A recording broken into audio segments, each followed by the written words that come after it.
নির্বাচনের উপরে আমরা যেটি বলতে চাই সেটি হচ্ছে ঢাকা সদরে বিএনপির চেয়ারম্যান দেশনায়ক তারেক রহমান এখানে প্রার্থী হয়েছেন। আমরা শুধু মনে করি না, বিশ্বাস করি না, বাংলাদেশের মানুষ মনে করে যে বিএনপি একমাত্র দল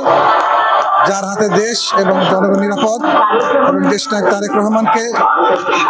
বাংলাদেশের মানুষ ম্যান্ডেট দিয়ে সংসদে প্রধানমন্ত্রী হিসেবে পাঠালে অবশ্যই নিশ্চিতভাবে বলা যায় যে বাংলাদেশের আপামর জনতার সামাজিক এবং তাদের যে জীবনের মান উন্নয়নের দেশনায়ক তারেক রহমানের যে পরিকল্পনা আছে সেটি পুরোপুরিভাবে সফল হবে, উনি কাজ করার সুযোগ পাবে এবং মানুষের বর্তমান সকল ক্ষেত্রে যে সকল সমস্যা ইনশাল্লাহ আগামী 5 বছরের মেয়াদের মধ্যে বেশিরভাগ সম্পন্ন হবে বলে আমরা আশা করি, প্রত্যাশা করি, জনপ্রত্যাশা করি এবং দেশনায়ক তারেক রহমান সাহেবের পক্ষেই সম্ভব বাংলাদেশের মানুষের, বাংলাদেশের জনগণের বিভিন্ন সমস্যার সমাধানের পদক্ষেপ নেওয়া এবং সেটি বাস্তবায়ন করা। ধন্যবাদ।